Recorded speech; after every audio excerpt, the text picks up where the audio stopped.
formation. Red change now, we go racing for the first time this season. 3 hours of GT action, it's go. That's very tight as they come down. Group of cars coming in, this has all got trouble written all over it. This is G3 cars. Drop downhill, they head towards the Aqua Minerale. Imola, of course. There's another one off through the gravel. As wide as possible as they drop downhill, putting that truck inside line. Yes, Oh, he did. through he goes.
Good evening everyone, welcome along to Apex Online Racing Sprint Cup Series. This is round 6 at SUZUKA. Everything to play for in the championship with the top 5 well within each other. I think there's only a 40-point gap actually between the top 6, so well within grasping ability, and we are just about to start qualification.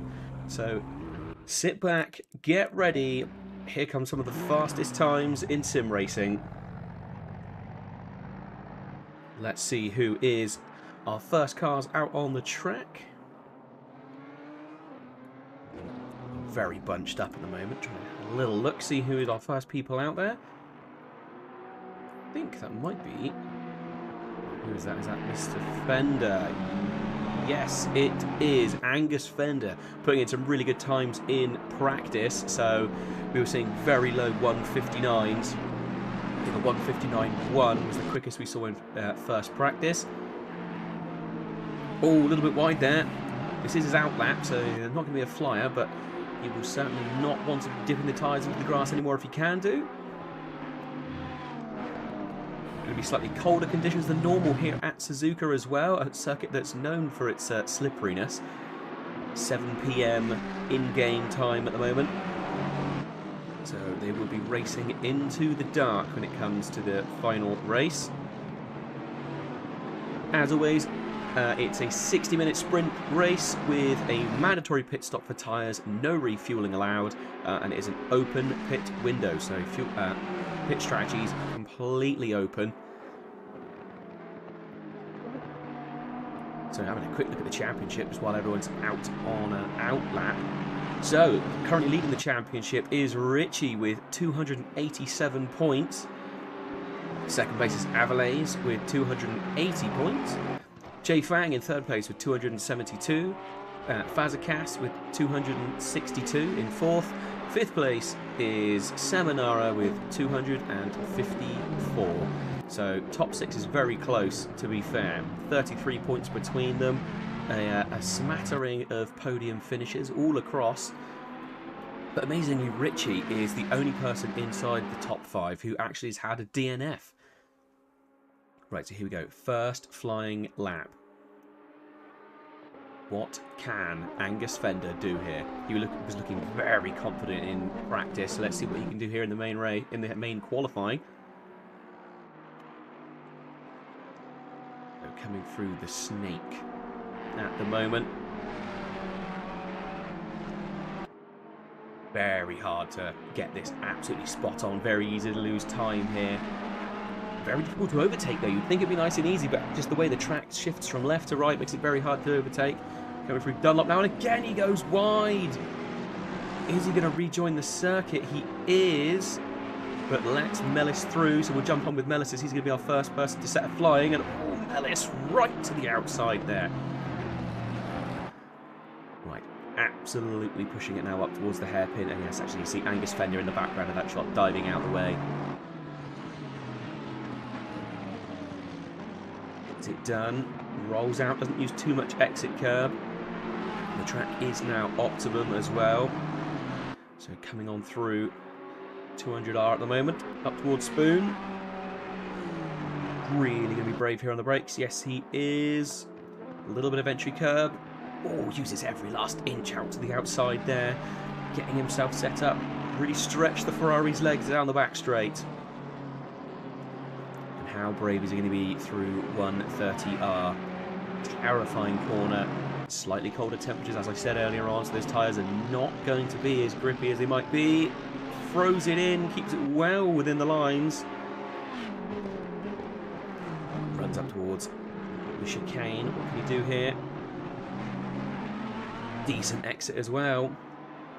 So, first flying lap. What is the time going to be on the first flyer?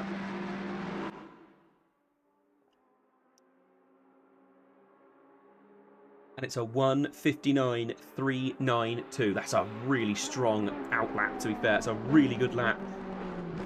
Saceki, Fazacek, Brun also, sorry, Fazakas. Brun putting in good times. Podens as well. Avalays immediately taking away the podium position in the Mercedes.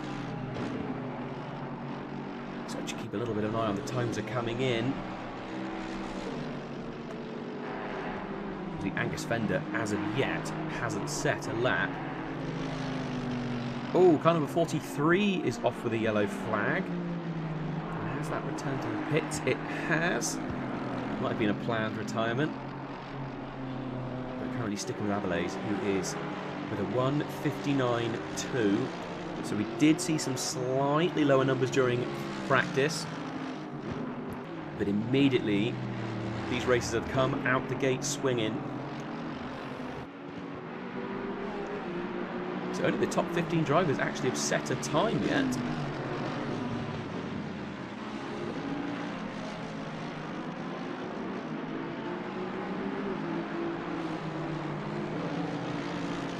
Fang into the pits, good time from him, up in third place currently.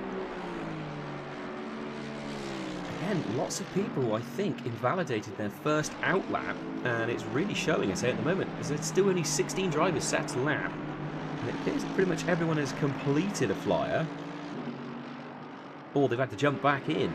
So we'll have to wait and see. People on improvements. Oh, Podens, massive improvement, 0.6 improvement from him. Now see him thundering up through the order. Is it going to be enough? Really stretching it there for 130R. Into the chicane. 0.7 improvement at the moment. Can he maintain this pace? This is looking like a really strong run from Podens. Coming towards the line now. I believe it must have been invalidated. No, it wasn't. There we go. I say that, he was on pole for a millisecond, and then Avalays came along and started back away from him. So are we going to see anyone get into the 1:58s? So we're now running on a 1:59.025 as our best lap of the moment. Bart Raven with a good improvement here, was in 16th. Where's he in a position now? He crosses the line up into 11th. Nice little improvement for him. We got a lap from Angus Fender. Yes, we do. Running in 6th place now. Obviously, we saw him make a mistake on his first flyer and had to go back in and then come back out again. Ooh, Marlon Andrade had a really good lap there, putting it at 1:59.620. Haven't seen as much from Marlon as we normally would over the space of a season this year. Oh, sorry, this season. So nice to see him having a good time. Obviously feeling pretty comfortable this evening in the Audi.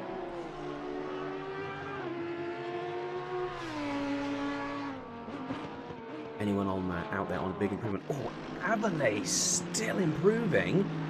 0.2 up. Poden's 0.1, 0.3 up now from Averlays. So we will stick on board. Absolutely flying through this latter section of the track. Mercedes seems to really like this back straight. Plenty of room to stretch its legs. We saw at Bathurst absolutely massive amount of top speed, using every last millimetre of the circuit there. Throwing it into the chicane. This is going to be the kind of place where the Mercedes struggles slightly. Really nice to see the Mercedes, as I always say, nearly every time it races. Nice to see it back in such strong form. And is there going to be the improvement? Yes, we are into the 58s. 158.892. Brilliant effort from him. Fantastic. Right, people on improvement. So we've got Reinders with an improvement. Here we go, running in 9th, just about to cross the line. Up into 4th. Great move from him. Really well done. Richie, our championship leader, about to come across the line. Immediately up into 3rd place.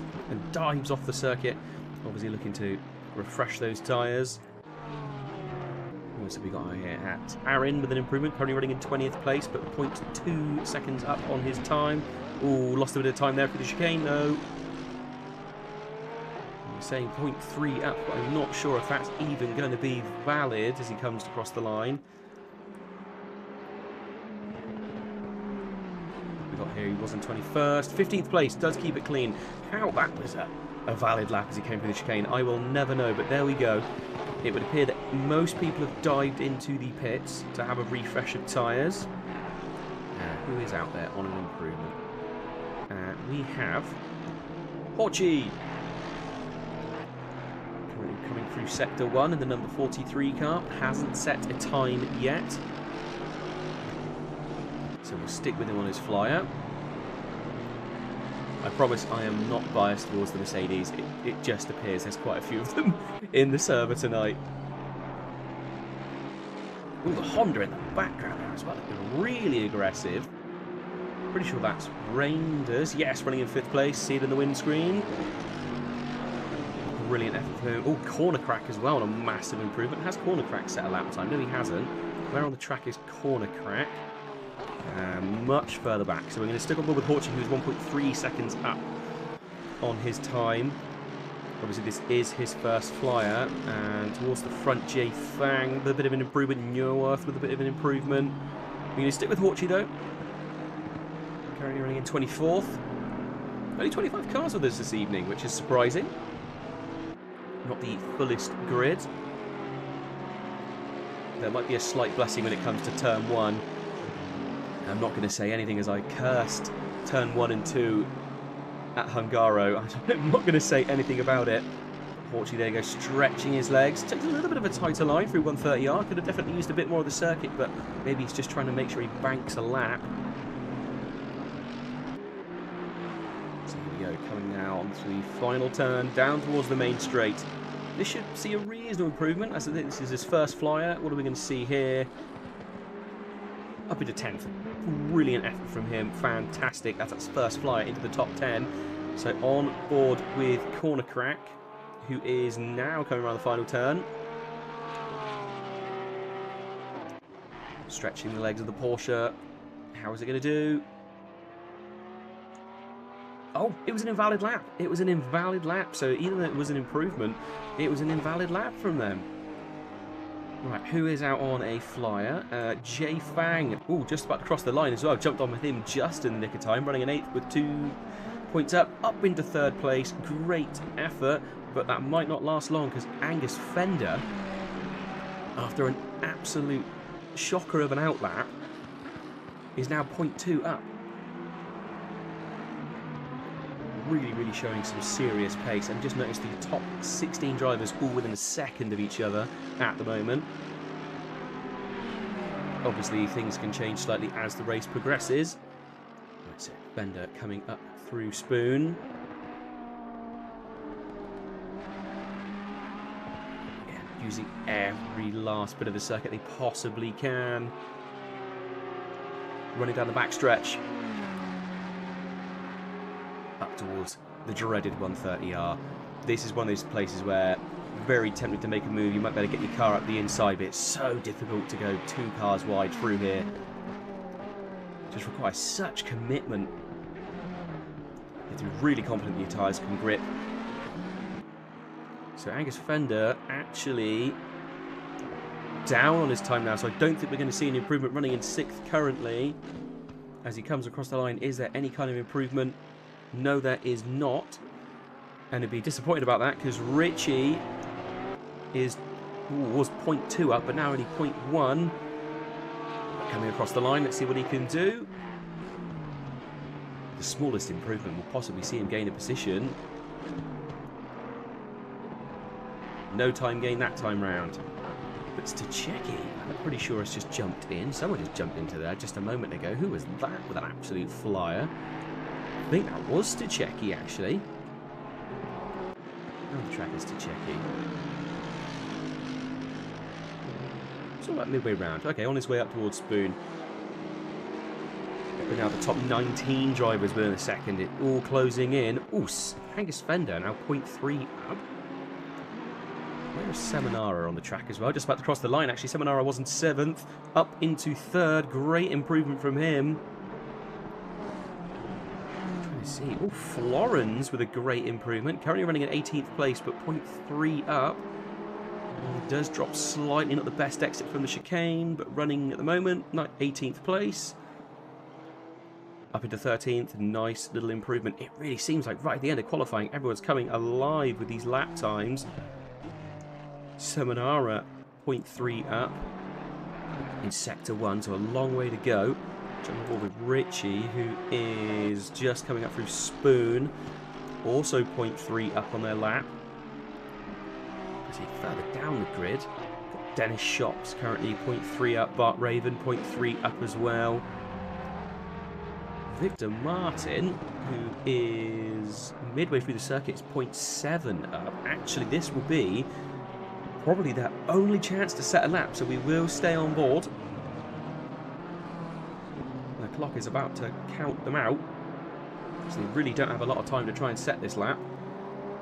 It's going to be an all or nothing. I mean, they might as well put it all on the table. They're starting from the back if they don't set a time, and they're starting from the back if they invalidate, so they're really going to be pushing for it. 0.8 up at the moment. Also, other drivers making a move. Shops and Raven 0.4 up on their time. No improvements looking like within the top 10 at the moment. But that's it. The clock has ended on qualifying. So if you're not on a flyer now, that was it.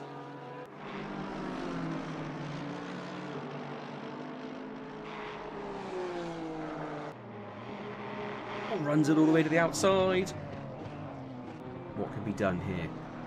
So from the back of the grid, what can we see in improvement-wise here? I mean, I think that the grid is going to get a bit of a shake-up because everyone's so close anyway.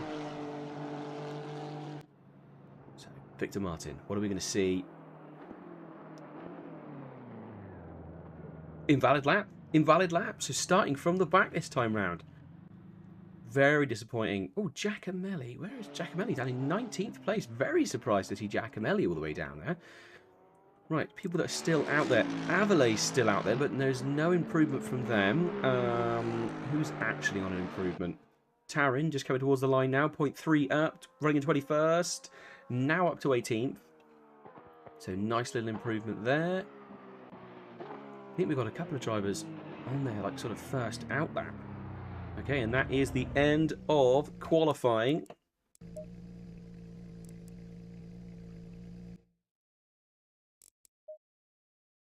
Right, so let's have a run through the grid order. Let's see what we've got. So, pole position is...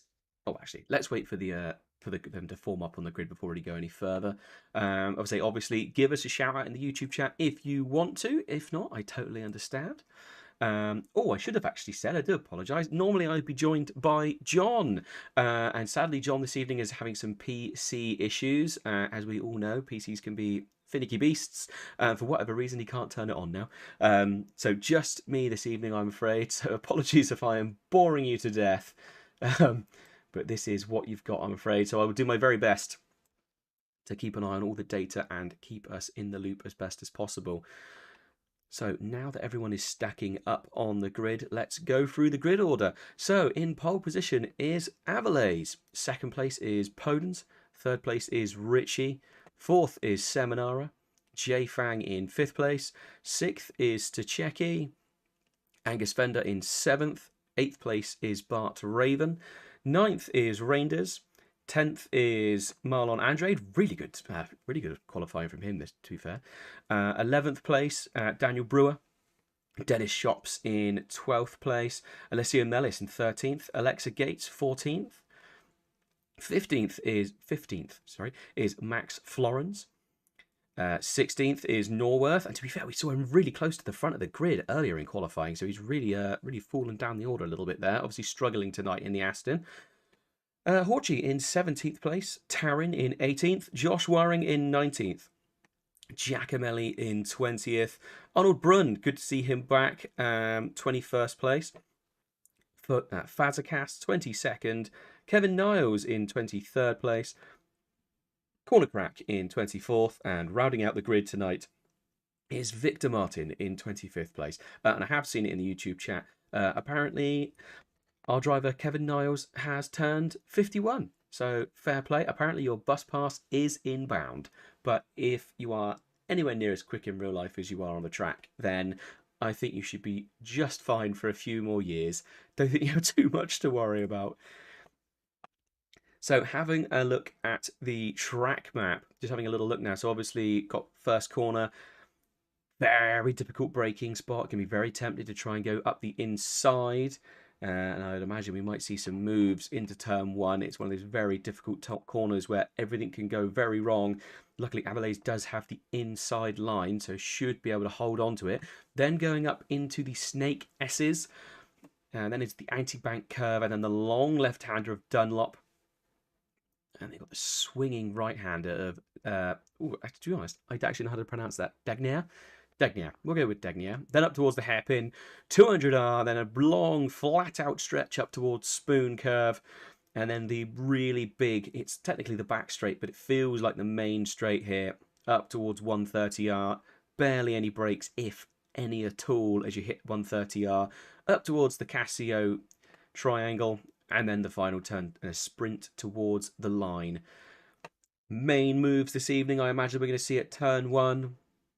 Probably a couple of moves at the hairpin, and then it's going to be probably on the back straight and 130R, maybe into the Casio triangle. We'll see moves. Mid-track, very difficult to overtake. Basically, after turn one, it can be very difficult to actually make a move up through the Snake Desses. But if anyone can do it cleanly, it's our Tier 2 boys and girls.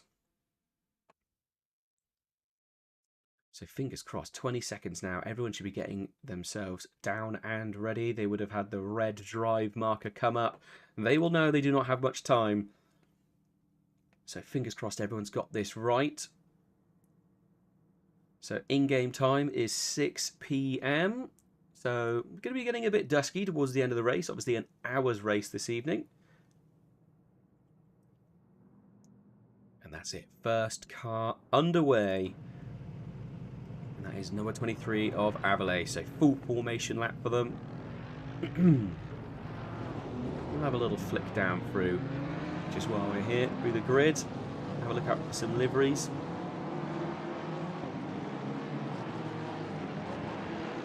Richie will be really hoping for a good race this evening. He is surrounded by his racing rivals. Obviously got Aviles on pole, and he is only 7 points behind him in the championship, so every point counts at this point, being the penultimate race. He really will be desperate to try and put something together. Jay Fang obviously running in third in the championship. Again, he's inside the top 5. Fazacast, who actually is all the way down in 22nd place, but do not count this driver out. Every single race this season, they have somehow gained 1 million places over the space of the race. I don't know how they do it, but somehow they do it. Seminara, who is 5th in the championship, is running 4th on the grid at the moment. So, yeah, there is a real possibility that we are going to see a bit of a shake-up here. And the championship is still well and truly alive. I say it's been a couple of seasons since we've had such a close race towards the end. It was Jamie Nuttall last season who absolutely ran away with it. Now one of our Tier 1 drivers. So well and truly earned his spot in Tier 1. Angus Fender down in 7th place. So after a really good practice, a little bit disappointed, I imagine he will be with 7th place, but he is inside the top 10, and that's not too bad.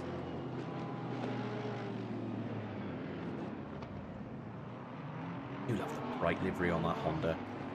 Pretty basic, but it's just lovely and bright. Good to see, just a nice strong colour base. Marlon Andrade inside the top 10, he'll be very, very pleased with that. In fact, let's see if we can see where Andrade is in the championship. All the way down in 40th place, so only raced with us once this season.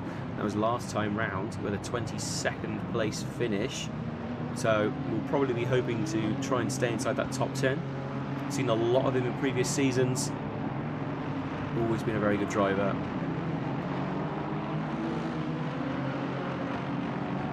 Cars now entering the backstretch. Great liveries here again this evening. Love that Red Bull. It's on Florence in car number 42. Yes, that's the Alpha Bull car.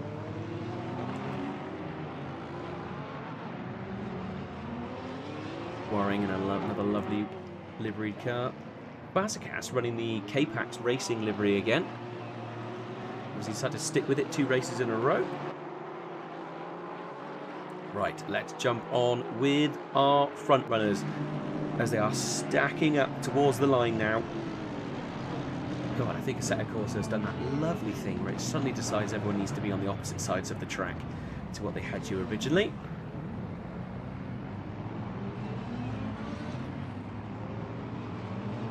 Final stack towards the line. We will stay on helicam in an attempt to try and catch as much of the action into turn 1 as possible. It's quite a long way down the start-finish straight, the actual the beam that gets broken. So long way to go. You think it's that one, but it's not. A long way to go. It's that second line. Agonising crawl down here, and everyone will be trying to absolutely nail this start. Final run now. And lights go green. Brilliant start by Aviles, and actually a really good start by Richie as well. It looks like he's going to have the inside into turn 1. He is. Not the best start by Podens. Oh, and there's immediate contact between Richie and Podens. Don't think it was overly intentional. Oh, and there is contact going on further down the grid. Lots of bumping and knocking, but it looks like everyone made it through reasonably cleanly. Podens trying to recover. Oh, and there's some Hondas round. Lots of cars go evasive. Just saw Fazakas dive off in to the grass, or the gravel, sorry. Everyone kind of went everywhere then, and we will try and just jump back briefly on car number 34 off as well. In fact, I think we're just going to stick with the front for a moment. Oh, the timing board having a little bit of a wobble. Oh, there we go. Marlon Andre going up the inside now, having a real good look. Apparently he's in 2nd place, according to my timing sheet. But I think that's slightly wrong. Now down in 23rd. So one of our drivers that obviously got caught up in that incident at the beginning. So after I said early on I was really hoping he was going to have a good run, actually ended up getting caught out on lap 1. So real bad luck, and I do think a bit of a case of the commentator's curse. Someone who had a good start to the race there was Richie. There was that slight bit of contact with Podens. I don't think it was overly intentional. I think it was just a case of 2 into 1 wasn't going to go. But now on the back straight, this is where Richie is going to struggle against cars like the BMW and the Mercedes. So thundering out the back straight. Brilliant shot there. You can see the BMWs now having a little look. Jay Fang having a little look to the inside of Seminara.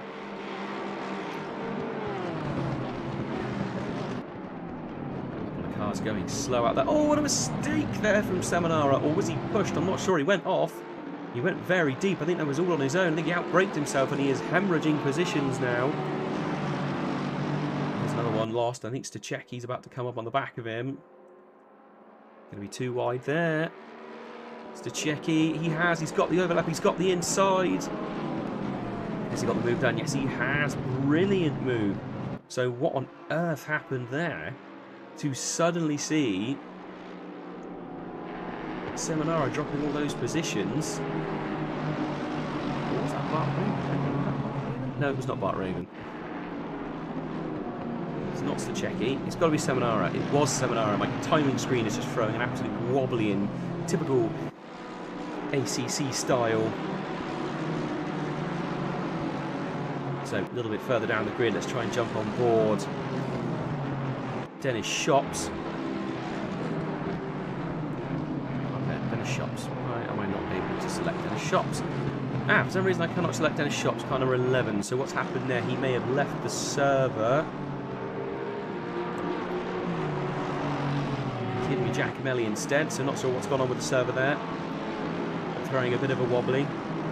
But after starting from the back of the grid, up in 21st place, Martin already setting the fastest lap of the race as well. There's definitely a little squabble brewing here between Giacomelli, Neuwirth and Gates. Great racing from these drivers already this season. Oh, and there's Stuceki off. What happened to Stuceki? Was that on his own or was that assisted? We'll jump on board with him now. So as he comes up towards Spoon, he looks to the inside. Oh, just outbrakes himself, ends up out there, tries to rejoin, and that's a bit of a rub, to be fair. He did go off the circuit and then looked like he was trying to get right back over to the left-hand side of the track, and that has not worked out for him. Again, 2 into 1 does not go. Oh, and who was that? Someone had one of the Porsches going slow.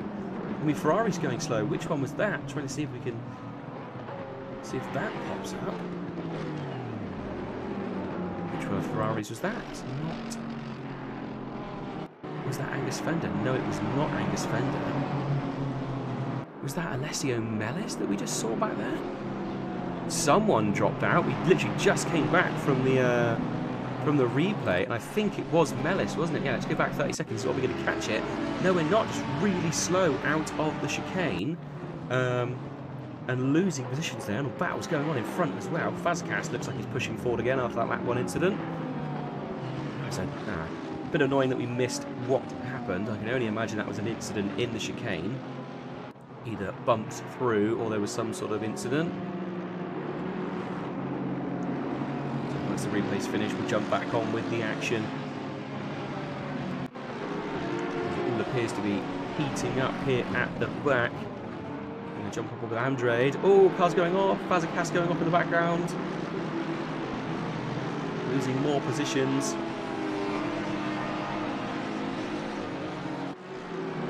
They're keeping an eye on everyone now. Corner crack in front of them. It's corner crack running out of position because Marlon is not showing up the car behind corner crack. What position is corner crack running? Corner crack is apparently running in 15th place, so I'm a bit confused as to what's going on with the timing screen there. Again, I think it's having a bit of a wobble because it's not showing anyone in that gap. Okay, now it's sorting itself out.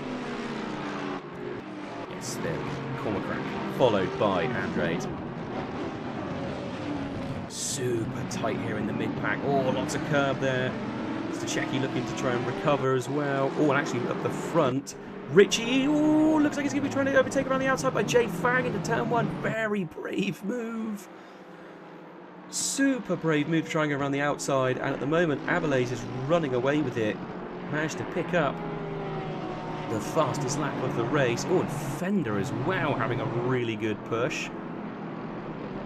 On the back of Podens, who's had a great recovery after that lap 1, turn 1 bump. It all could have gone a lot worse.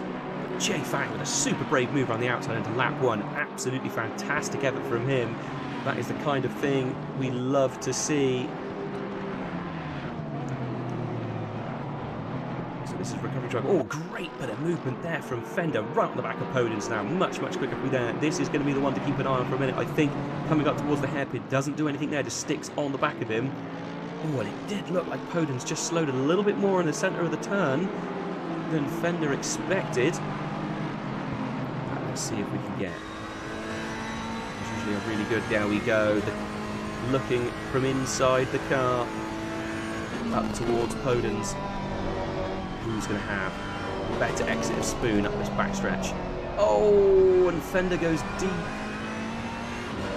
That would have absolutely lost him time, and he may need to look behind him now to Seminara. That BMW is going to be on the charge up the backstretch. Podens gets to breathe a sigh of relief, even if it is only a very brief one. Oh, Alexa Gates, who appear to be having a really good battle. Going through 130R. On the back of Brewer at the moment. Niles behind him. The Mercedes and the BMW just so confident through the curbs. Just absolutely no worries at all. They just absolutely send it through. Well, it looks like Alessio Mellis is having a little bit of a... Oh, Stachecki into the pits. Oh, Mellis into the pits and Victor Martin into the pits. So a bunch of people jumping into the pits early, maybe trying to get out of the traffic. Either way, very, very early to be coming into the pits. Right, Seminara, 0.3 behind Angus Fender at this time. So after Fender had a really good run on the back of Podens, now has dropped away from him slightly and is struggling to catch back up again. I'm sure the gap will get reeled back in again, there's no doubt. Reinders having a good battle as well. Yes, here we go, Reinders versus Andrade. Honda versus Audi, two mid-engine cars and nearly going side by side. Andrade just manages to hold on to the inside, but is he going to run too wide? I don't think he is. Kind of a 500 hanging onto the back. And Fazekas, again, after going off, is back up to 17th place as well. This man is unstoppable. And I imagine Andre is sweating at the moment. He's thinking, like, where are these guys coming from? Absolutely sniffing all over the back of him. And that Honda, a very impressive car. It's been tweaked a little bit by the most recent balance of performance, but still a very, very good car to be out there in. Well, it looks like Jay Fang has reclosed the gap as well at the front. And we're looking here, Jay Fang really closed the gap up and actually compared Podens as well in the braking zone into the chicane. Closed it up quite nicely. So onto the pit straight. Is this where the BMW can stretch its legs a little bit and try to make that move again? He went around the outside a lap ago. He's really, really close, but is he going to be close enough to make a move? No, he's not. He's deciding just to stick onto the back of Richie and just see if he can apply the pressure. So coming up through the S's now. Super close between them. You can see that everyone is just on rails coming through here. 0.2 seconds between them. And very similar battles going off around the field as well. Seminara on the back of Fender. 0.2 between them. Reinders and Andrade, 0.3 between those. Oh, there's a mistake from Richie, and Richie's off. Richie is off and wide, and that is a real mistake from him. We're going to jump back and just see, yeah, he just washed deep. Went a little bit too wide through the Dunlop, and 2 positions lost, and he will be kicking himself about that one. As he is in the championship fight, he cannot afford to lose positions like that, and especially in that way, with a self-mistake that wasn't even sort of being outdriven, that was just obviously pushed to the point where he couldn't keep it on the circuit anymore. Battles going on way further down the grid. We've got Florence versus Fazekas. So Alpha Bull versus the Alpha Bull, to be fair. It is the Lamborghini, and it is the Lamborghini on the grid as well. Not a very favourable car. It hasn't been for many, many months, probably even years at this point in ACC. The balance of performance always sort of giving it a bit of a kicking. But Fazekas this season has really shown that actually it's a very dependable car, and when pedalled in the right way can be just as quick as some of the other drivers out there, if not quicker. Avalay's opened up a 4.5 second lead at the moment, so really pushing forward. Oh, Brewer having a nice battle up ahead as well. We're going to stick with these two just for a moment though. Oh, we're going to see a move here into the chicane. And Florence is going to have to be careful. Oh, and I think we just missed the move from Marlon. Going up ahead, that was... Oh, and Andrade is off. What happened there? Jump back on, see if we can see the move into the chicane. Yes, tried to get the switch back. The Honda was off the circuit as well, so what happened there? Honda went way too deep and ended up knocking Marlon deep as well. Vazquez now on the attack. Vazquez going up the inside. And a mistake again for the Honda, and the Honda's lost 2 positions. So gained 1, lost 2. Not what they would have wanted at all. Oh, Vazquez, a little bit of a snap there. Managing to hold it together. Let's see if we can go up on the helicab so we can get a bit of a better view of these 4 squabbling it out. Great little battle going on. And this is all the way at the back of the grid as well. Obviously we've got drivers at the front still putting in some great battles, but oh, bit of a mistake there from Vazquez. A little bit slower there, and this stack of 3 cars really building up. Might almost be better for Vazquez to let Florence go. Florence has had some amazing speed.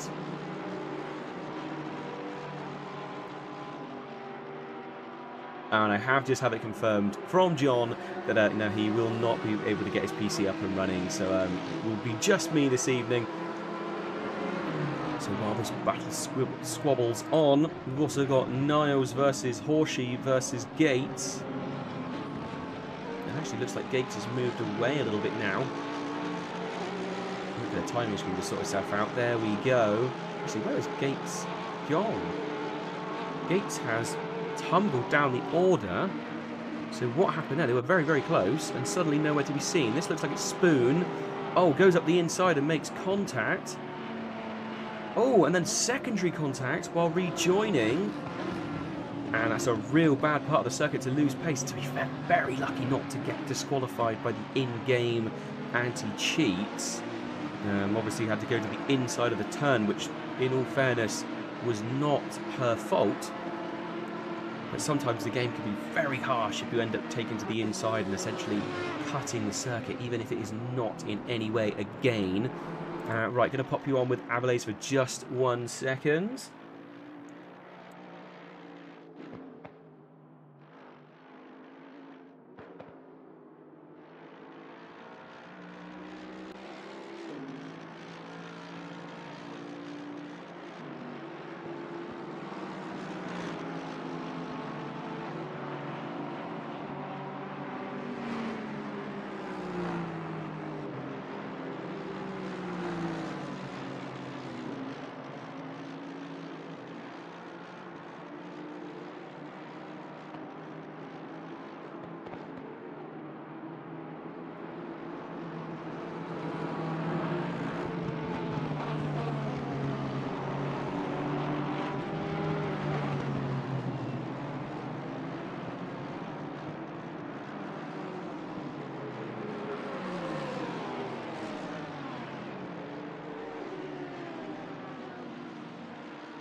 Do apologise for the small break in the commentary there.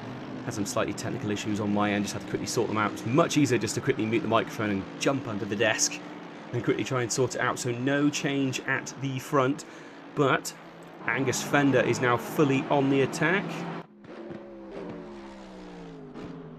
Richie's still in 4th place. Obviously going to be disappointed with losing some positions, obviously starting in 2nd. But Jay Fang up to 2nd place. Great effort from him.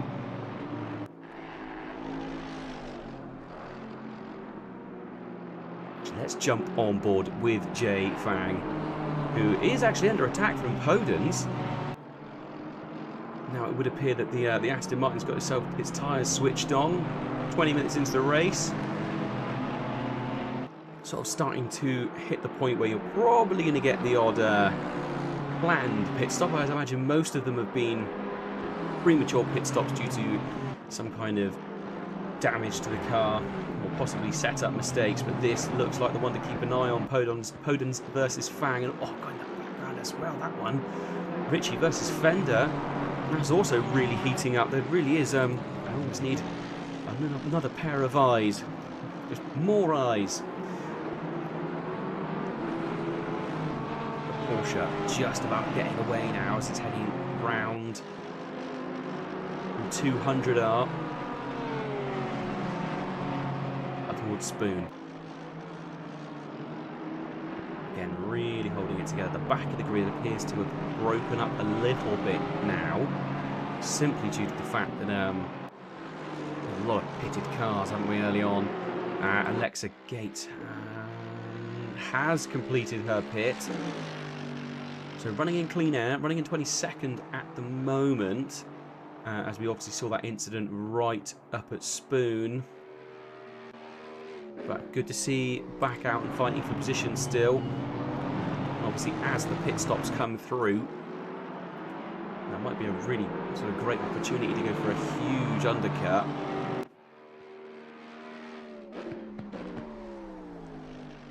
As we're looking up towards Podens and Jay Fang. Actually, you could hear basically the Mercedes of Avalays thundering through under where the camera's positioned, drowning everything else out. Ooh, Rangers looks like to be having quite a good little battle. Let's see if we can jump on board with that. So, Rangers versus Norworth. Par 500 versus 63. Honda versus Aston Martin. Possible move here up towards Spoon. The Honda looks like it's carrying a lot of speed. Looks to the inside. No, decides not to. Gets on the brake. Oh, really close. I think that was hard on the brakes there. From Rangers to get that car stopped. This might be the opportunity. He's very close to the back. Good exit from Spoon. The Aston's no slouch in a straight line, but that Honda a little bit more of a smaller, slippery shape. Ooh, Angus Fender into the pits now. Like I said, this is when we're going to start seeing the mandatory pits begin. Oh, a little bit deep there. Oh, actually, Angus Fender out of the pits as well. I think running in 16th place, apparently.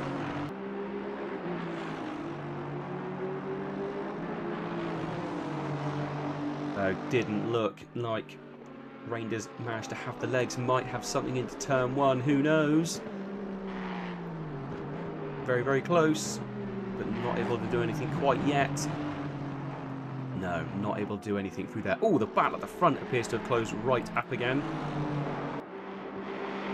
Podens and Fang with 0.1 between them for a little moment there, so as they pass the timing lines, they're obviously super close. Podens obviously on the attack, and no, Podens into the pits, so that battle dwindles away for a little while. Oh, here we go. We've got Corner Crack versus Horsey. Oh, and a look up the inside of the chicane. Gets it done. Oh, and a slight over-rotation there, I think, from Horsey. Whether that was forced or not sure. We'll actually try and jump back on board, and we'll have a look at that battle as they came along the back stretch. So obviously a much, much better exit there for the Porsche. Managed to hold on to the back of the Mercedes, which is a real rarity to see. Slightly quicker and more confident there. Gets on the brakes, goes to the inside. To be fair, Horsey gives room, and oh no, it was just the curb there, slightly over-rotating Horsesheet. Sometimes can be a blessing, sometimes can be a curse. Oh, loads of cars into the pits. Podens, Roche, Ritchie, Niles, Taryn, Brun, Florent. A whole swath of cars have come in, flocking home.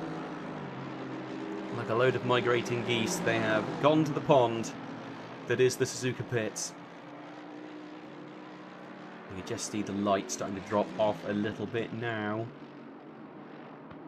So Podens, after really gaining on some of the other drivers in the top 5, obviously decided to jump to the pits, wanted to run in clean air. So the Czechie running in 13th place, still currently running fastest lap of the race. We might see a change of that in the second half with fresh tyres and less fuel in the cars. But for the moment, Stuchecki is running it. In fact, let's see if we can spot. That was a 1:59.8 so far as the best from Stuchecki. Reinders still squabbling on, it would appear. Still hasn't found a way past Neuwirth, but no doubt will try and do something. Corner crack already pulled a second away from Horchie after that overtake into the chicane. This one seems to be the one to keep an eye on. In fact, let's go on board with Neuwirth and let's do... Oh, there's a mistake from Neuwirth, and there we go. Just about to go on board with him. And there was a slight mistake, and now... Oh, there's contact. There was contact there. Let's see if we can spot that on the helicam. So that was into the braking zone for the hairpin. Oh, I just... definitely a push to pass there. Don't think it was necessarily intentional or done with any malice, but still, that was a definite push to pass. And I imagine Noah could be very disappointed about that. Again, is it enough to warrant putting in a claim? It's totally up to them. Either of them could put in a claim on that incident. I doubt we will see it. To be fair, I've seen there's a lack this season of people putting in incident reports. It's been quite strange, to be honest. Most people are usually pretty keen to hold on to their points as if they can gain any kind of advantage really going into the next race if they feel they've been hard done by. But no, it's been quite a lack of it, even though it's been one of our messier seasons on track, it has to be said. So only 7 drivers, or so only 6 drivers haven't pitted at this point. Our leader still hasn't. All goes very wide there as we're on the helicam at the moment. Just keeping an eye on them. Looking calm and composed. Nope, stays out for another one. Pushing on. So closest battle actually is going to be... It is Podens within half a second still of Jay Fang. And Angus Fender on the back of them as well. So a nice little trio of cars here. Let's jump on with Jay Fang. And if we look over the rear wing, let's see if we can see all 3. Yes, we can. That is quite the sight. With Podens and Fender behind you, there is absolutely no chance for a breather as they come through Spoon onto the backstretch. Let's see what the BMW can do compared to these 2 assaulting cars. Podens is definitely in the tow. Can he do anything now? He can't. Both cars fully committed. Angus Fender not able to gain there though. So through the chicane, Podens very confident. And a good exit from Podens as well. If the backstretch was anything to look at, we might see something down into turn 1. Possibly not. The BMW just pulled away, then it's gone way off the racing line in an attempt to try and break the toe from Fang. Oh, Podens just at the fastest lap of the race actually. Another move there. It is double chicane. Sorry, it's double apex at turn 1. Oh, and it's all kicking off a little bit further back as well. I think Ritchie, it was showing him having a very close battle, but I'm not sure why that was showing up, because it appears to be in some pretty clear air at the moment. let's go back to it. Jay Fang, who is currently our leading pitted driver, versus Podens and Avalays, who is way out in front but still hasn't pitted, although hasn't hit the halfway mark yet, so might as well keep pushing on and going to have equal tyres all the way through the race. Bender sniffing around the back of these two as well. You can see these two coyotes going at it and squabbling over their prize, just circling like a vulture. Need to clean up. Oh, there we go. Avalays into the pits. Avalays into the pits. And to be fair, with Jay Fang all the way back here at Spoon, I think it's fair to say that Avalays will be out the pits with plenty of time to spare. As they get a little bit closer, we'll keep an eye. It's not the biggest pit in the world here as well. Oh, okay, other people coming in. Corner crack in. Marlon Andrade into the pits as well. So Borchi inherits the lead for now.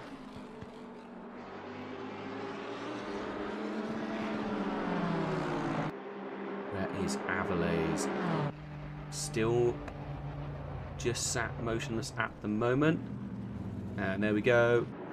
Oh, loads of time. Avalays already on the move, and they're only just coming through the final turn now. So Avalays looking in a really, really strong position. Car number 23 already going down towards turn 1. Just saw it there in the bottom of the shot. Just peeked in. So as long as it can get its tyres switched on nice and quickly. Oh, to be fair, that gap has really closed up, hasn't it? Jay Fang and Podens would almost be best not to squabble too hard this lap and see if they can push forward and see if they can make the difference. Well, I think Avalays has got it switched on pretty quickly, but that 5.5 second gap that was there at some point definitely doesn't exist anymore. Oh, Floren's having a good squabble, although I think that's because someone's into the pits, but let's double check. I don't think we've had Floren's on the screen yet. Oh, Floren's versus... who is this? That's Norworth.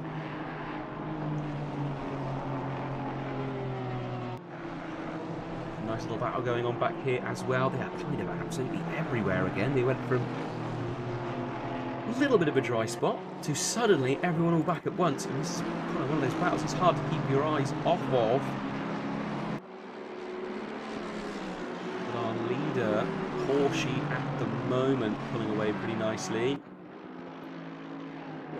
Reinders picks up a drive-through. We've seen a couple of wide exits from the driver this evening, but yes, Reinders car number 500, that brightly coloured Honda, makes a mistake, and there's a yellow flag as well.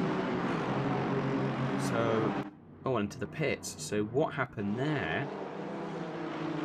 It was a yellow flag. Was that a bit of a rage quit we just saw, or no, it went wide there? I'm guessing that's going to be when they picked up the drive-through. Easily done. Just going that little bit too wide. Oh, yeah, and jumped off the track. Obviously very disappointed with that, and yeah, returns to the pits. Bit of a shame to see someone retire out like that. It's oh, there we go, Horsey into the pits as well now. Oh, Podens now having a really good look at Jay Fang into turn 1. Super close. Can we go back on the replay? Yes, we can. Well, we pretty much see what we just saw again. But look to the outside. Wasn't able to get the move done. And then has to fly on through. But now Podens obviously really starting to show that they are determined to gain some positions.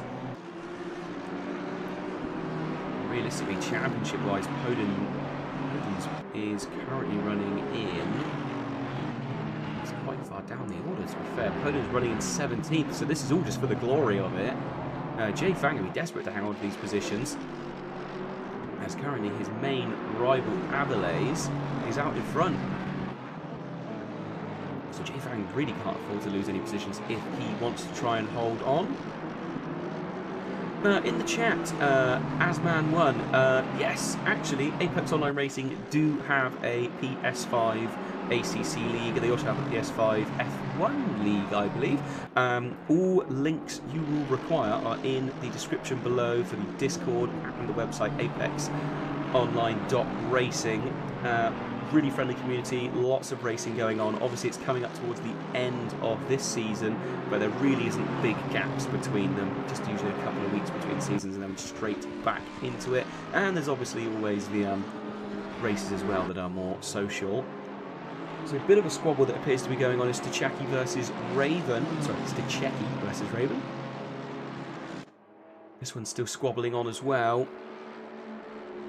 Can't do 130R.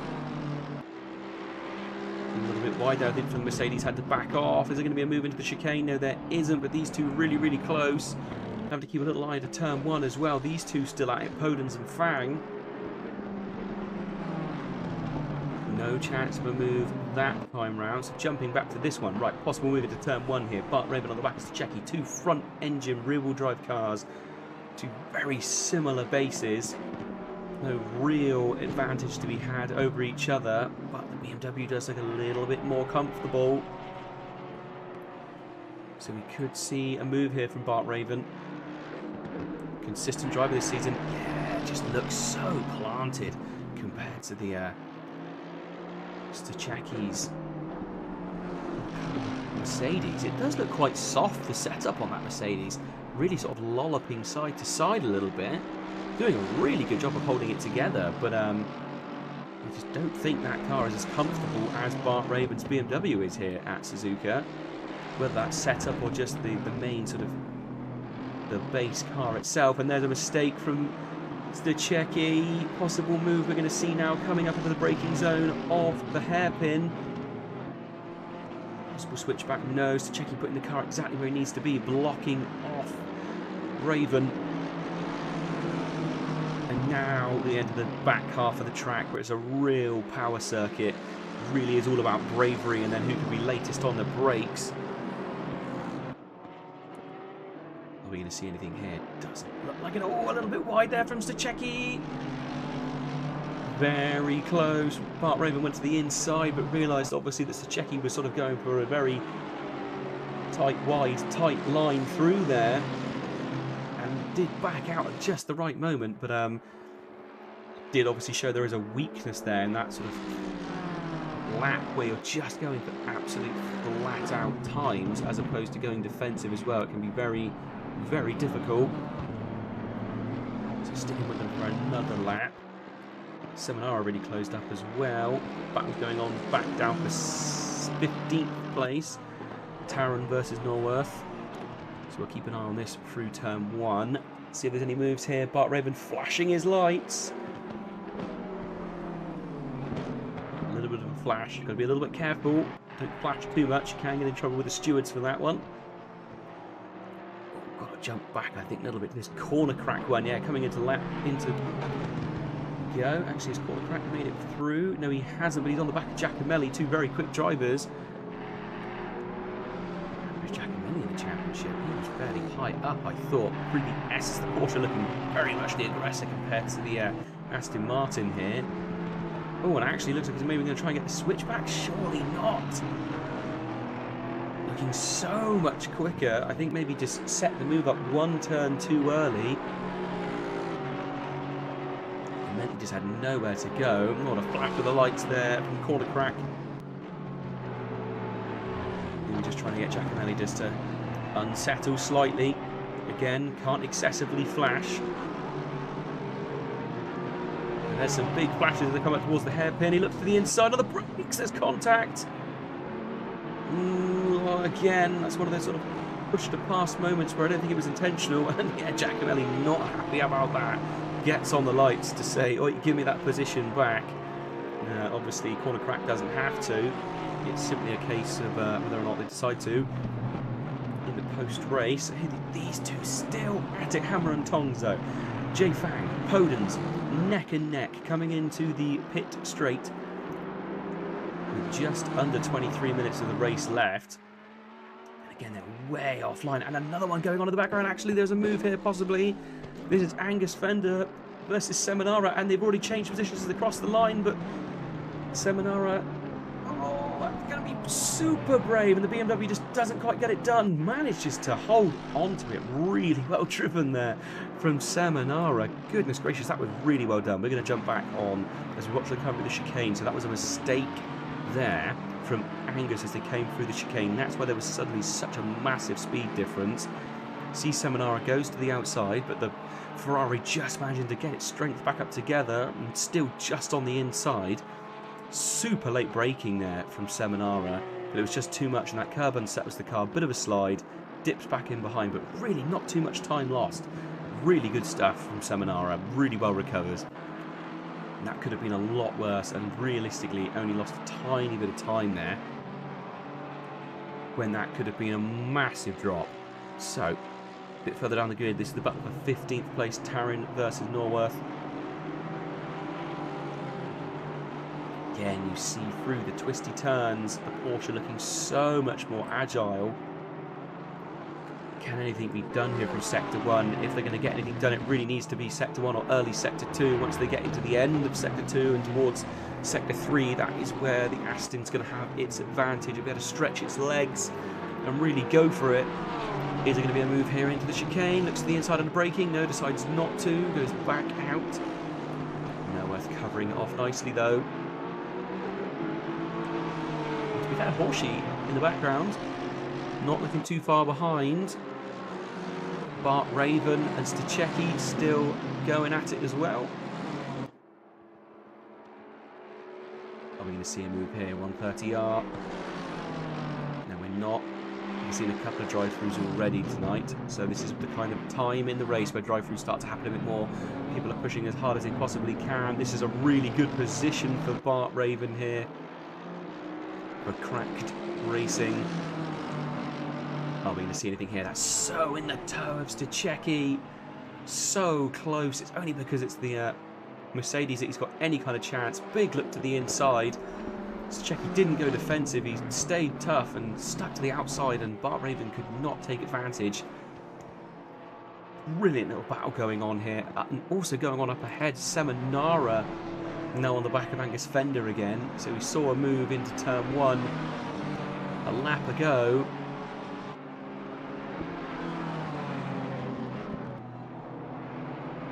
Seminara really looking to push hard. Really good bit of driving from Seminara here. I'd say Seminara running in 5th place in the championship. Could really do with the extra points, get themselves up a little bit higher to come through the hairpin towards 200R. The gap has opened up again a little bit here. Don't think we're going to see a move anytime soon. So on board with Taryn versus Norworth, and now Horsey as well. Like I said, looked like he was thundering up behind him, but he definitely is getting involved in the battle. This really is a case of, through the twisties, the Porsche has the advantage, and then once they get to that back section of the circuit, the Aston really comes alive. And to be fair, this is also where the Mercedes comes alive, and the Mercedes of Horsey, number 43, has taken no time at all to close up the gap. And in the section where it is strongest as well, this latter part of the circuit. Let's see if we can see all 3 have gone the helicam. Oh, but Horsey goes deep. I think that was a bit of a commentator's curse. Outbrake themselves while trying to really push for the win. Oh, sorry, push for 15th place. But every position gained is important to all these drivers. Right, I'm going to jump back on. I think it's Angus Fender versus Seminara again going into turn 1. Seminara not quite close enough to make a move on the braking zone, but now is all over the back of the Ferrari and the S's.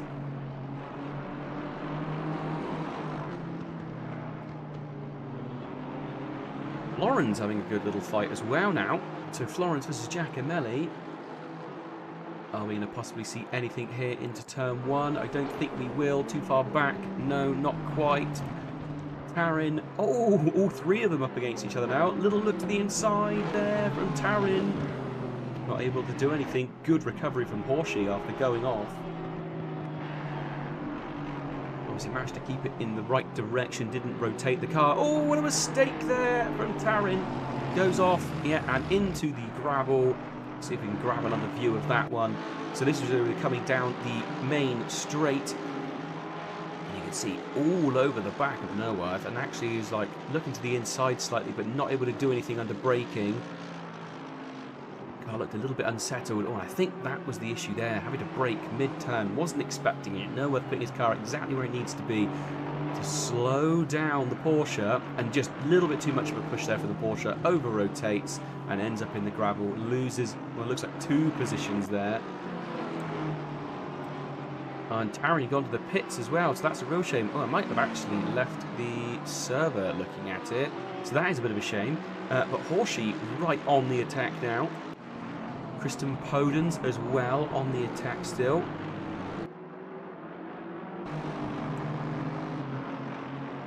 The battle's kind of going on all over the circuit. This one is our battle for second place. Avalays again has thundered off into the distance with a 7.5 second lead. No one able to change positions in turn 1 there, and again no change of positions for 4th either. But Raven's still having a good squabble. Let's jump on with them as they come down towards turn 1. Any chance of anything happening? No, doesn't look like it. Brewer in the background starting to catch up with these two now though. They've been squabbling for quite a few laps, and I imagine Brewer has been licking his lips, slowly reeling them in. So let's jump in with Horsey, who appears to be on an absolute charge. Yes, round the outside of Noah into turn 1. Surely not. And who is that? That is car. That was one of the Hondas off. Florence. I think that was Florence has gone off. So what happened to Florence, I'm not sure. I can still grab them. Let's go back and see what happened. No. I can't connect. Oh, no, Florence, I believe, has left the server just as I went for the replay. It is now...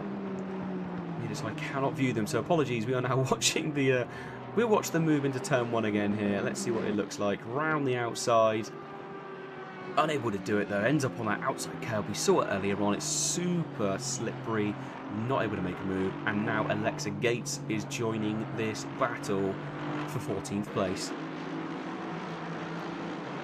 So all heating up all over the group, down to 19 drivers at the moment. Not the best retention rate from drivers this evening. I know it's late in the season, but lots of drivers going off of their own accord as well, not necessarily being bumped off or anything, just cars seem to be giving it a miss for whatever reason. We will not judge.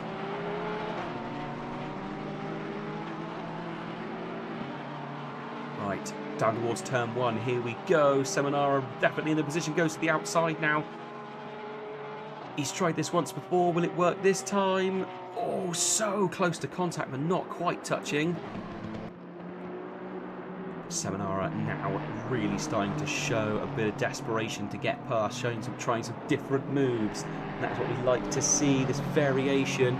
Horsey has closed up the gap again. Yes, here we go. Right, so possible move here into turn 1 if Horsey's got the run, which I think he does. Alexa Gates on the back of them as well. Should be looking to take advantage of these two squabbling. Ooh, it's a bit risky. Bit of a movement in the braking zone, possibly. A little bit of contact between them. They're still side by side. Alexa Gates now taking advantage. And they stay in the same order, but the squabbling is intensifying no end.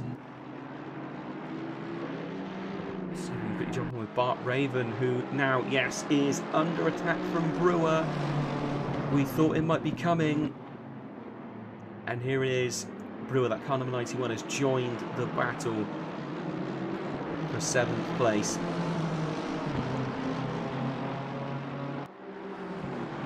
Just trying to see if there's anyone that is as close as well. Alexa Gates, obviously we saw on the back of that trio of cars. She is just trying to play the long game. Seems she can work it out. Oh, they're going to move actually up in front. Noworth and Horsey side by side. Let's go to the helicam, see if we can get all of it in. Oh, again, Noworth manages to hold on to the position. Oh, that Mercedes of Horsey really good on the top end. Horsey keeps it clean. Oh, a little bit of a twitch there. Who's going to get the better run? I think out of all three of these cars, Alexa Gates probably the one that's carrying the most speed here and might actually be able to make a move. Gonna have to be super brave if she's going to try and go up the inside here at 130R, but she has got a slight overlap. Is it enough? Oh, there's contact between them. Good recovery from both drivers there, and Noah will be able to have a little bit of a breather for just 2 minutes while everyone gets themselves sorted. So back on our battle for second place. This one has not let up. Just under 12 minutes left of the race now. And Podens versus Fang. This is an absolute corker of a battle. Let's look over that rear wing. Oh, those mirrors are full of Aston Martin. Oh, into the hairpin, sorry. Are we going to get a little bit of a switchback? No, we're not. But we might have seen a movement under braking there, but not able to get the move done by Podens. Brewer still having a great battle as well. It's just cars all over the place. Actually, oh, Brewer's got the move done on Suzuki. We missed that. When did that happen? Can we go back? Oh, it must have happened all the way down at turn 1, I think. So Suzuki gets passed by Brewer. Real shame we missed that battle because we were doing an absolute... trying to keep an eye on it. And so, yeah, real sad to see that we've missed that one. Avalay still having their own race on their own. Back with Podens and Fang. And these two still really squabbling it out. The last thing they want to do, though, is take each other out. Should be rejoining them, I imagine, when they're just coming through 130R. Oh no, final turn actually. So no change of position here. And in fact, Jay Fang has managed to stretch away just a little bit.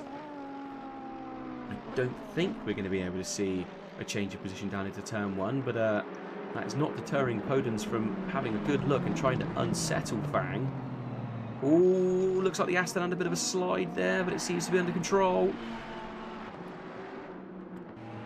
Now we've got Richie and Seminara squabbling as well. In fact, was that the move? Did we just see the move? Is that the move? Porsche's all on his own there. No, it's just a big gain from Richie on Seminara. God, that is an outstanding run he had against Richie there. I'm really surprised he managed to close the gap up that quickly. With Porsche, I mean, and then through sector 1, that's going to be a real stress for Richie, I imagine. Although it's not, because whatever we saw on the camera, oh, Seminara back there. Oh, typical. The camera took it away. Let's try and see if we can go back. Oh, there was a mistake. Yeah, there was a mistake from Seminara. He went off in the S's into the gravel, and we didn't see if there was actually any contact there, or whether it was just a mistake. But either way, they are off. Trying to keep a little bit of an eye on the battle. Obviously, we're still 30 seconds behind at the moment. Podens versus Jay Fang still this main squabble for our second position on the podium. We'll wait for the cameras to go, and I imagine it will change and the overtake would have happened somehow. No, it hasn't. They're up towards 130R, and Podens is all over the back of them again. Car number 69, nice. Holding on to the back of Jay Fang, who has been just absolutely cool as a cucumber in a glass of iced water this evening. Keeping it together.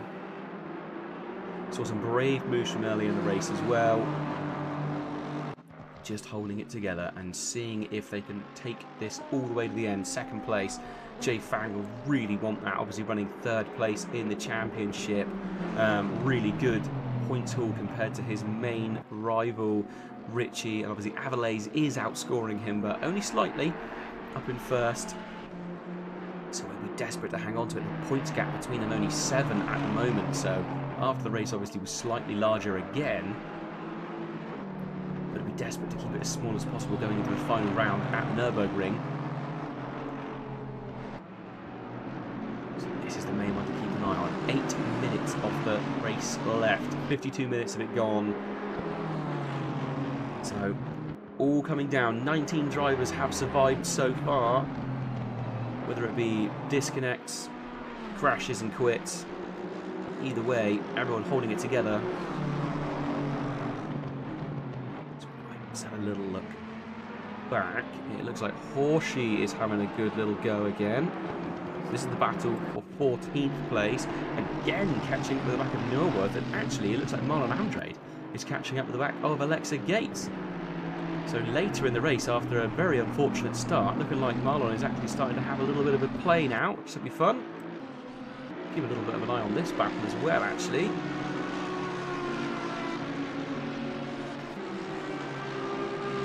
Yeah, Marlon Andrade, there we go.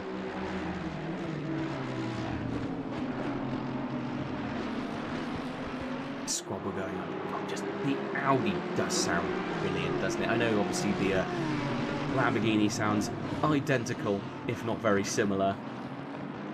Just love just the wail that comes off the Audi and ACC. It is a beautiful sounding car.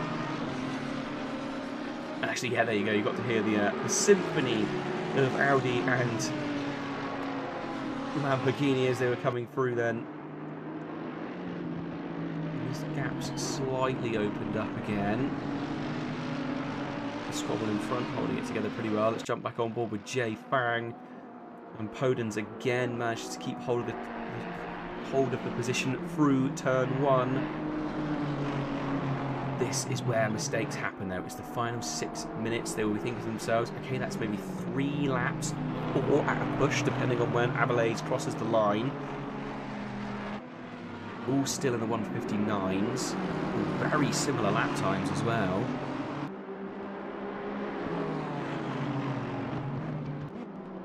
A little bit of a gap opening up here, but this late in the race, the adrenaline's running. It's very easy to sort of almost become disconnected from what you're doing. You sort of going numb in the arms. Horsey having a really good battle. Oh, trying to go around the outside of Neuwirth right now. Coming into turn 1. I've seen it a few times, and the front of that car showing some incidents. Oh, and actually lost Alexa Gates.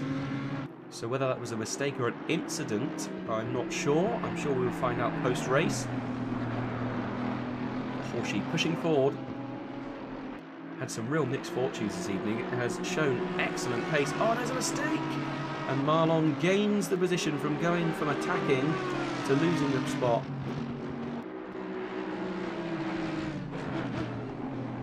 That front end damage, obviously not just cosmetic, obviously causing some slight issues, I think. That's a real shame when the front end lets go on the Mercedes. It really does let go. You need that aero. But what can Marlon do? Can Marlon go after Neuwirth? I say Neuwirth, we've seen some great drives from him this season. Obviously he's not feeling that good at SUZUKA. It's a track you either love or hate. Personally for me it's a hate. Just cannot ever seem to put together consistent laps here. Obviously, I'm down in tier 9, so quite a difference in drivers, but the principles are all the same. It's just they're a lot better at the principles than I am. Right, keeping an eye on this battle at the front again, coming into the S's. There's back markers coming up in front now. I think that is Brun in front.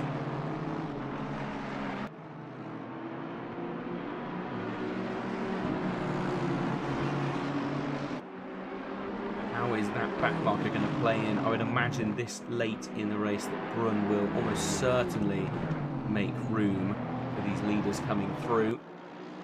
Always been a very clean racer. Yeah, and there we go. He's way out the way, dives right to the side, lets them through without impeding their speed whatsoever. Again, we see Podens going for that switchback, but not able to. Jay Fang just covering the track exactly where it needs to be, just putting his cars and slowing the momentum out of the Aston Martin.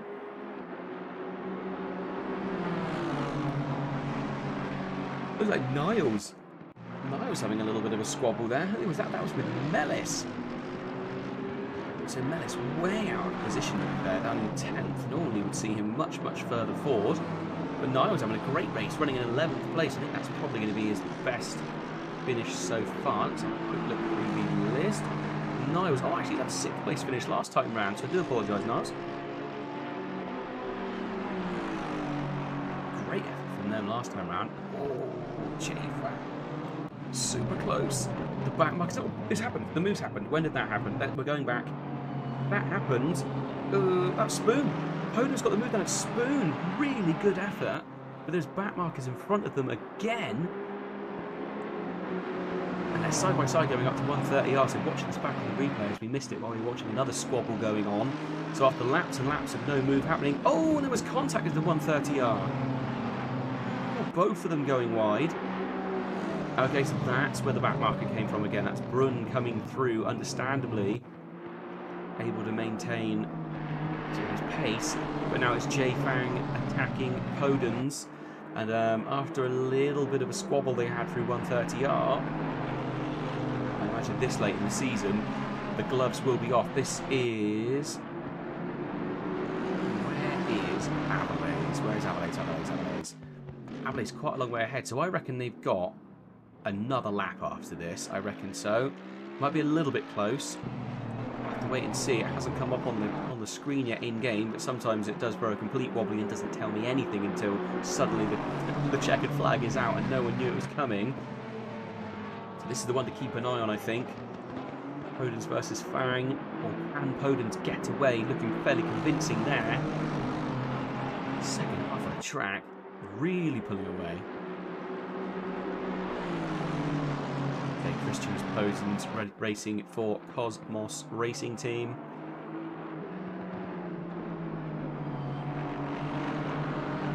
And this is the kind of thing that Podens wants. And like I said, this is all just for bragging rights. He's down in 17th in the championship. Let's see him have a nice improvement. Yeah, we're definitely going to get one more lap out of this. Horsey having a good rush here as well. Horsey on the back of Andrade and Andrade on the back of Neuwirth. He's had some real mixed fortunes we've seen from Horsey this evening, so it keeps going forward and back.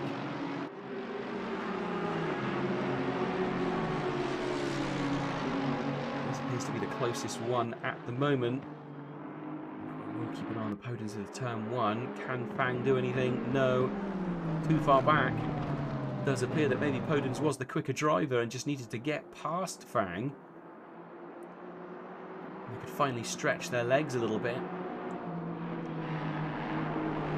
This is definitely the final lap, so if Jay Fang is going to try and come back and retake the position, it has to be now. He's got to be careful. He doesn't want to push too hard because look who is lurking in the background. Like a dog at the local pub, waiting and sitting quietly, looking for scraps. Fender is looking to take advantage. Oh, a little bit wide there from Podens, but managed to keep it together. Fender with some thunderous pace here, actually. Nice to jump aboard with Fender and just see if we can look forward. That one there. Now that is a massive gain. If this could be a move in the last lap, Fender will be absolutely loving this. He's finally got an opportunity to possibly get past, gain a position off of Jay Fang. And I imagine Fang is sweating hard now after holding off Podens for so long and then losing it at the last lap. He's super disappointed. Who gets the better exit?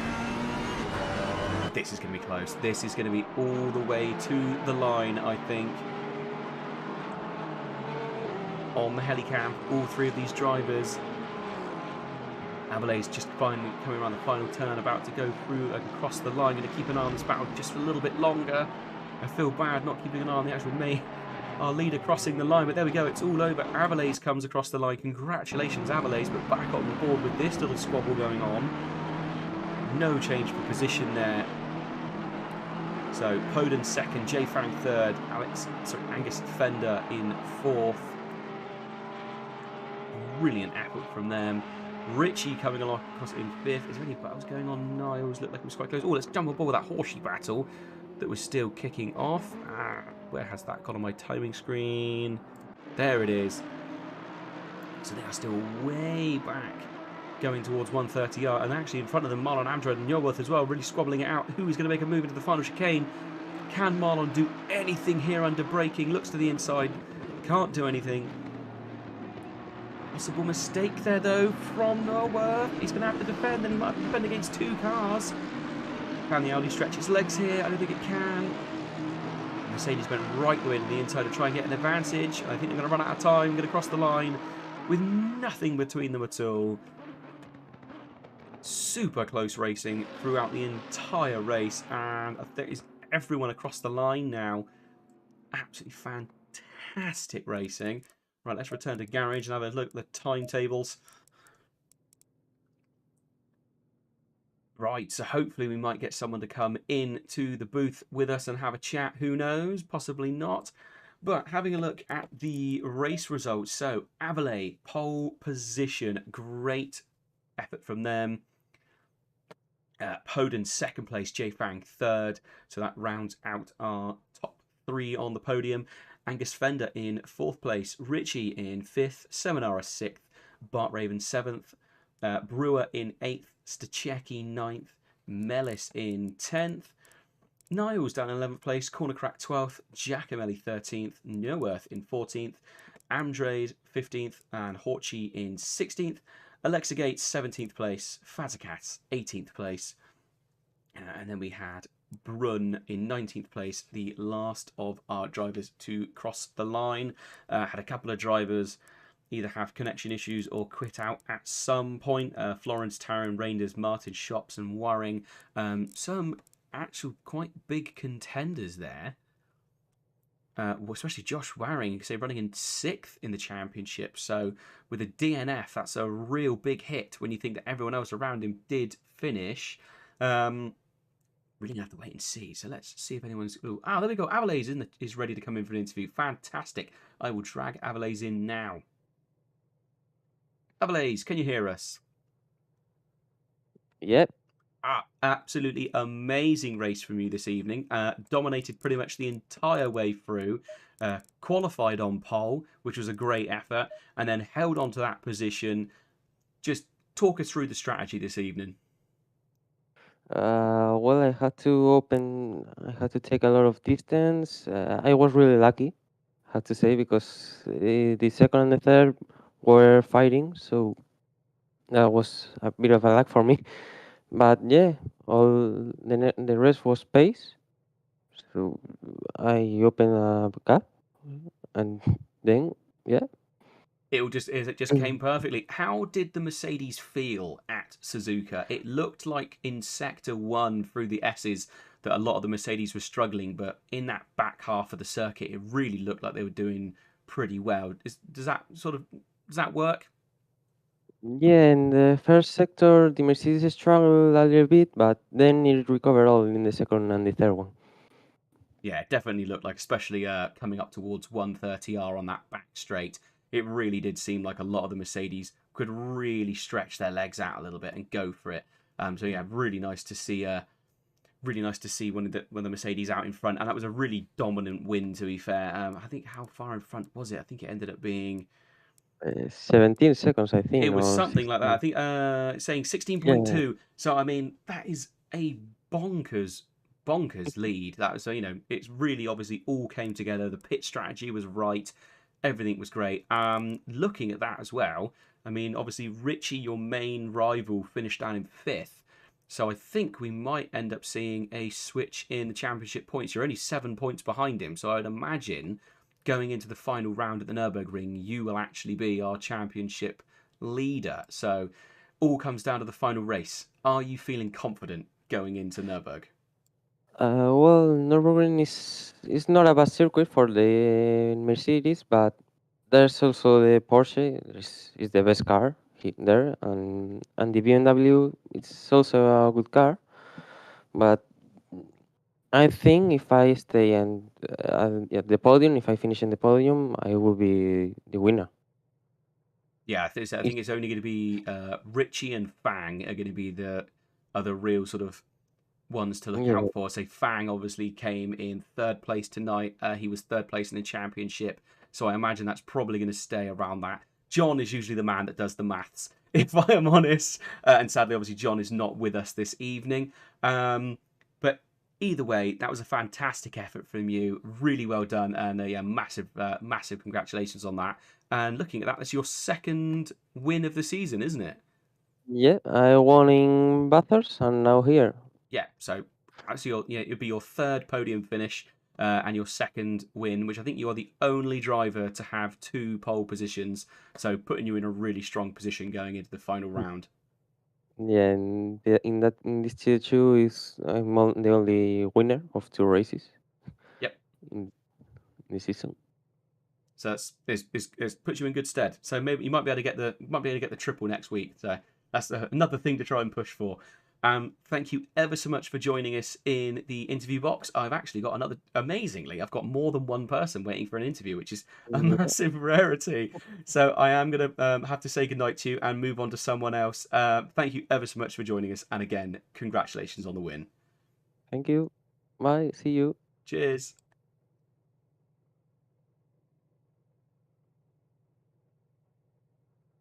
Hello, can you hear me? Hello, yes I can. Fantastic. I'm just going to turn you up a little bit. Introduce yourself. Hello, my name is Christers Bodans. I'm a tier 2 driver.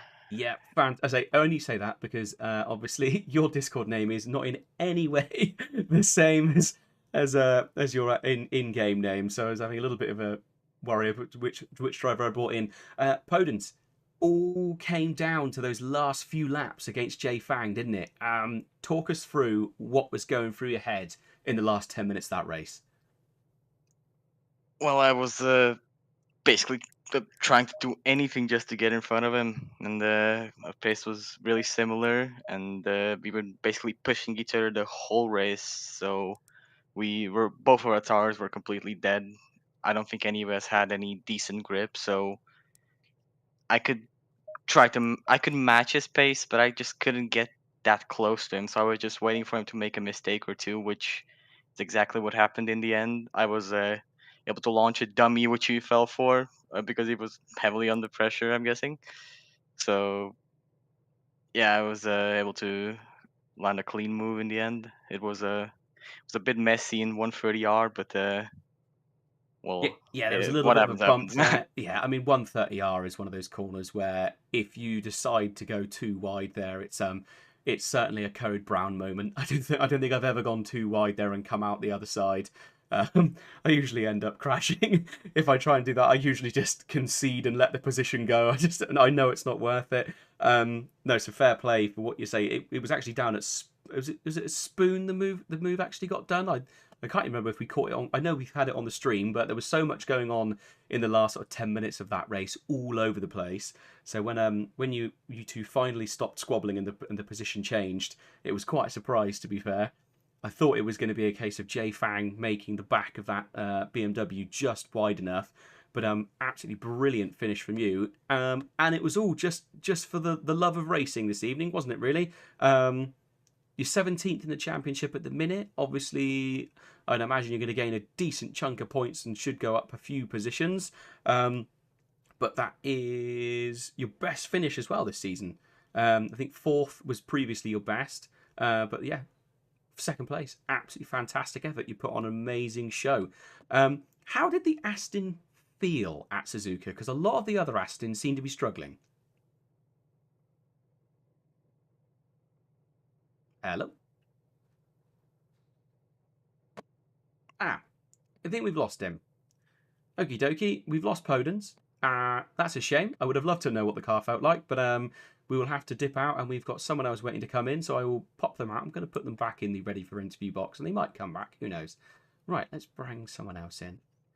Good evening. Please introduce yourself. Hello, I'm Jay Fang.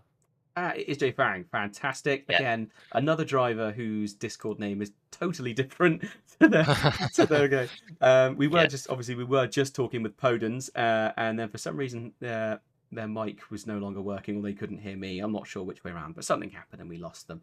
But that was an amazing race, pretty much the whole way through for you. Qualified down in come on, qualifying. Why won't you show up? P5, I think. Yeah, it was P5. Looked like a really strong start to the race. I managed to avoid the drama of turn 1. And then obviously held on to 2nd place for nearly the entire time. Only to be finally overtaken then in the last, I think it was like 2 laps by Podens. But how did the BMW feel out there this evening? I think it was good. It's balanced. So first of all, I have to say congrats to the Merc it was a dominating win. He managed everything, so congrats.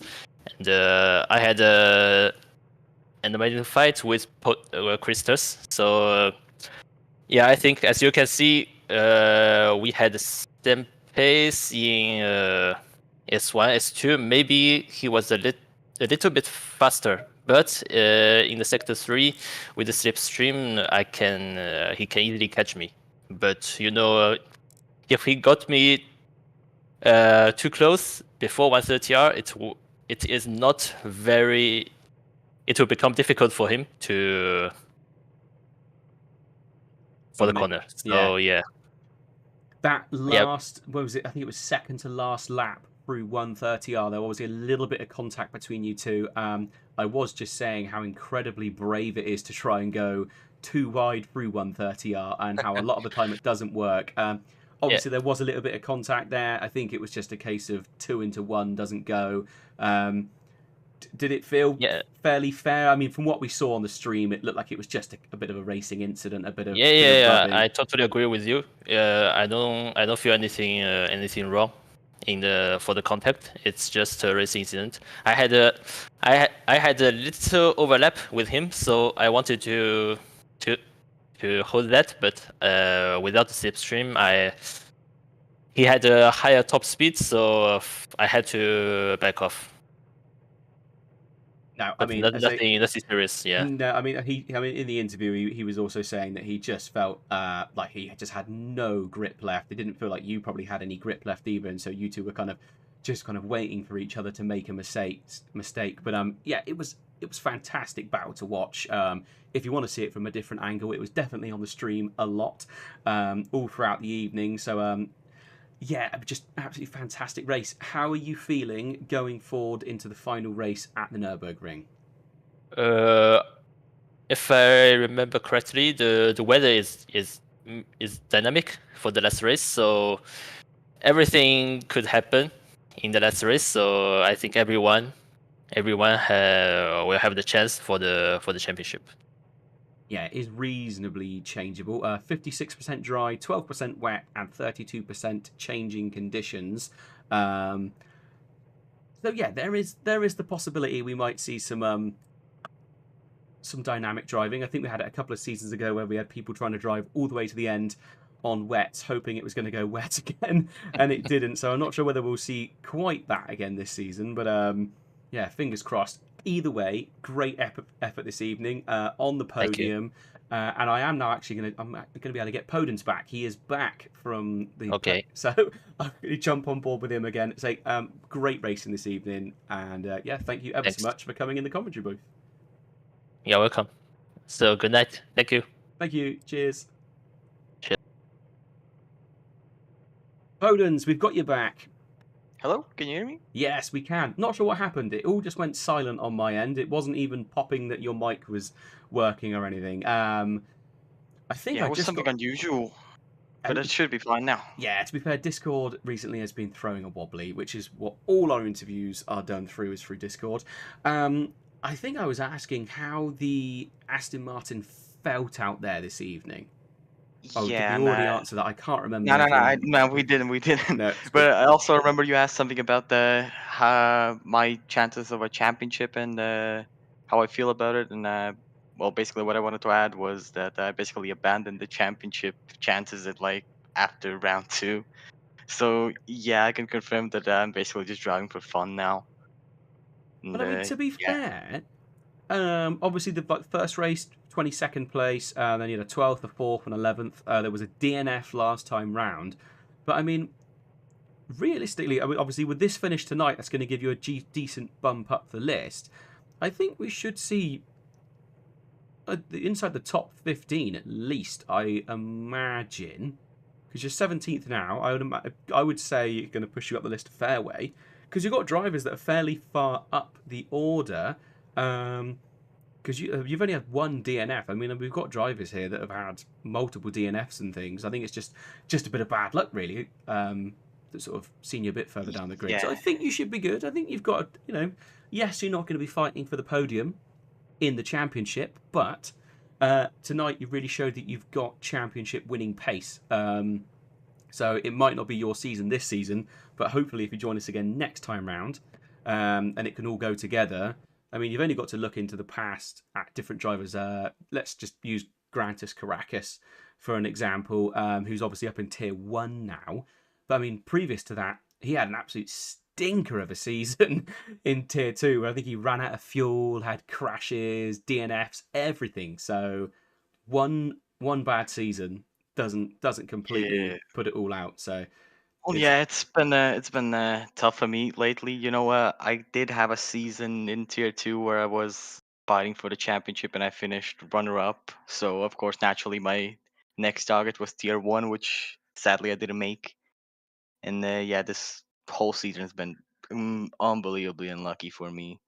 Like getting crashed out and just making the wrong car choice at the start of the season because I switched after round 3, so all yes, my you points were gone as well. didn't you? Yes, I remember that now. Yeah, I remember seeing that in the chat logs that you changed the car. So yeah, again, that would be why you're sort of further down the order than we would have expected. Um, I mean, Yeah, tonight was a clear. great. No, go ahead. Okay. So yeah, basically the target for me is to always go for the championship. If I can't go for the championship, I kind of just drop it off a little and just go for like a casual season because I've proven to myself that I can win the championship. So that's that's what I'm aiming for. And to be fair, that's a great way to race, and sometimes a much more enjoyable way to race as well, isn't it? Is coming out, being around drivers that are of a similar pace to you, but just going out for the sake of enjoying racing. And sometimes that leads to, finishes like this evening, and other times it leads to finishes obviously much further down the grid. But if you enjoy yourself regardless, it just makes, it makes it just an entirely different kettle of fish, as they say. Exactly. So thank you ever so much for joining me this evening. I would say amazing finish, great racing. It was brilliant to watch the whole way through.